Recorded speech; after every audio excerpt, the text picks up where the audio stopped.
Hello friends, welcome my YouTube channel S के movie explainer. आज हम बात कर रहे हैं सम्राट पृथ्वीराज मूवी की, जो एक महान वीर थे। भारत की मातृभूमि के लिए उन्होंने सर कटा दिया लेकिन झुकाया नहीं। तो हम मूवी स्टार्ट करते हैं। हमें यहाँ कुश्ती का मैदान दिखाया जाता है, जिसमें भेड़ियों से बंधा एक शख्स, उसको मैदान में लाया जाता है। सुल्तान के आगे झुक जाने के लिए बोलते हैं, या तो मर जाओ या मार दो।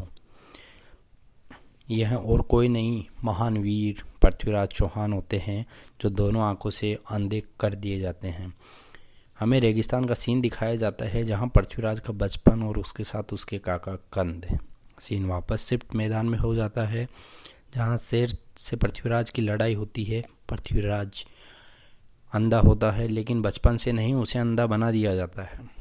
यहाँ पृथ्वीराज शेर को मार देता है। फिर दो शेर और आते हैं।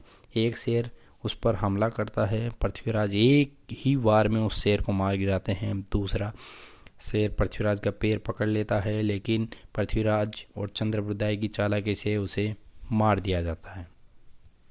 यहाँ महल का सीन दिखाते हैं, जहाँ लड़की को दिखाया जाता है। पृथ्वीराज अजमेर के राजा होते हैं, उनके द्वारा कुछ उपहार भेजा जाता है। इधर से राजकुमारी भी उन्हें पत्र लिख के भेजती है। होली की तैयारी चल रही होती है, होली मनाई जाती है अच्छे धूमधाम से।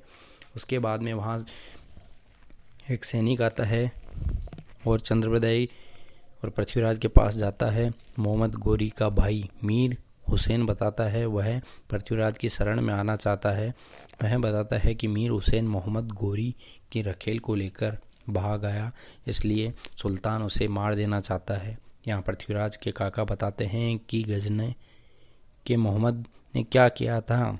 पृथ्वीराज बोलते हैं, नहीं भूला हूँ नहीं मैं उस बात को कि सोमनाथ मंदिर के शिवलिंग को तोड़ा था और गजनी की कब्र के बाहर लगा दिया था।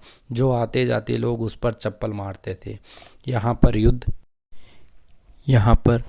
के लिए जाते हैं। मीर हुसैन को लाने या मीर हुसैन को अपनी पनाह में ले लेते हैं पृथ्वीराज चौहान। अगले सीन में हमें मोहम्मद गोरी को दिखाया जाता है। उसका सेनापति कुतुबुद्दीन ऐबक अजमेर फतेह की बात कहता है। यहाँ सभा चल रही होती है, तभी सभा खत्म की बात बोलता है। तभी कुतुबुद्दीन ऐबक बोलता है, जो उस सभा के बीच में बैठा था, मीर हुसैन को सुल्तान को सौंप दिया जाए और चित्रलेखा जो रखेल है उसे वहीं रख लिया जाए। इस पर पृथ्वीराज चौहान ने बोला कि मेरी शरण में आए हुए लोगों को मैं नहीं बेच सकता। अगली मुलाकात युद्ध में होगी सुल्तान से। यहाँ पर संवाद चलता है। यहाँ काका कंद, जिसने अपनी आंखों पर पट्टी बांध रखी थी, युद्ध के समय खोल दी थी। वह हमेशा युद्ध के समय पट्टी खोल देते थे, बाकी पट्टी बांध के रखते थे। यहाँ युद्ध के नगारे चालू हो जाते हैं। सुल्तान की तरफ से एक तरफ पृथ्वीराज और दूसरी तरफ मोहम्मद गोरी। युद्ध चालू होता है। सुल्तान की इसमें हार होती है।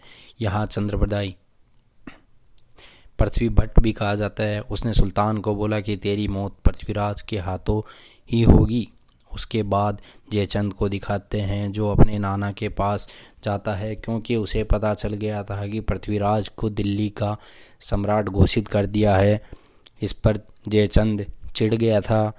वह नाना के पास जाकर बोलता है कि आपने दिल्ली पृथ्वीराज को क्यों दे दी, तो पृथ्वीराज और तुम में समानता नहीं है। तो जयचंद बोलता है कि समानता कैसे नहीं है। तो नाना बताते हैं कि पृथ्वीराज दयालु है, क्षमा करने वाला है और शरण में लेने वाला है। तो क्या आप मोहम्मद गोरी को हाथ में आए हुए को छोड़ सकते हो? तो जयचंद बोलता नहीं, उसे मार दिया जाए। तो नाना बोलते हैं, इसीलिए मैंने सम्राट को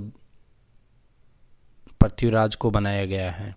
यहाँ पे सैनिक आता है, बताता है कि कन्नौज पति जयचंद के भाई बालुक राय आए हैं। बालुक राय बोलते हैं, दिल्ली सम्राट को निमंत्रण देने आया हूँ जयचंद कन्नौज के राजा राजसूय यज्ञ कर रहे हैं। इस पे सभी वहाँ भड़क जाते हैं कि आधी दिल्ली जयचंद को दे दी जाए और राजसूय यज्ञ भी पूरा हो जिसमें आपको आना है।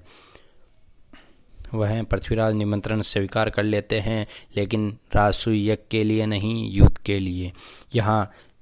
यह सुनकर बालुक राय बड़े अचंभित हो गए। यहाँ जयचंद सहयोगिता का स्वयंवर घोषणा करता है। यहाँ गेट पर पृथ्वीराज की मूर्ति लगा दी जाती है दरबान के रूप में और उन्हें दरबान बना दिया जाता है। सहयोगिता जो पृथ्वीराज से बहुत प्रेम करती थी, यह देखकर उन्हें गुस्सा आ जाता है। वह अपने पिता के पास जाती है और बोलती है कि आपने यह क्या किया। किसी महान वीर की मूर्ति बनाकर गेट पे नहीं रखी जाती है पिताजी। तभी उसके पिता क्रोधित होते हैं और संयोगिता बताती है कि अगर मैं विवाह करूंगी तो सिर्फ पृथ्वीराज से, उसके अलावा नहीं। और यह स्वयंवर चालू होता है। संयोगिता माला मूर्ति के गले में डाल देती है। यहाँ महान वीर पृथ्वीराज पहुँच जाते हैं और फिर पृथ्वीराज संयोगिता को लेकर रवाना हो जाते हैं।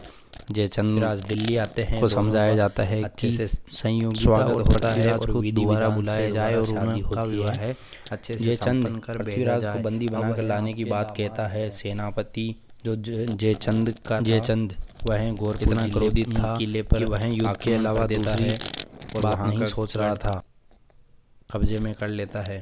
यहाँ पे काका कंद को यह देखकर बहुत क्रोध आता है और वह कुछ सेना के साथ में गोरखपुर जिला चले जाते हैं। वहाँ पे काका कंद की मृत्यु हो जाती है और इधर हमें अस्थियों का सीन दिखाया जाता है जहाँ पृथ्वीराज शोक मना रहे होते हैं। तभी उन सहयोगिता को राजगद्दी पर दिखाया जाता है। यह देखकर सब लोग उसका बहिष्कार करने लगते हैं।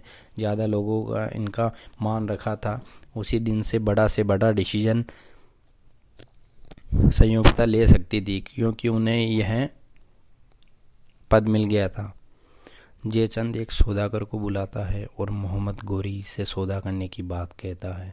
सौदागर बात करता है कि अगर पृथ्वीराज को जिंदा जयचंद को सौंप दिया जाए तो आपको मुंह मांगी रकम दी जाएगी। इस पर सुल्तान सोचता है और दूसरी बार कुतुबुद्दीन ऐबक पृथ्वीराज के पास आता है। दिल्ली सुल्तान को देने की बात कहता है।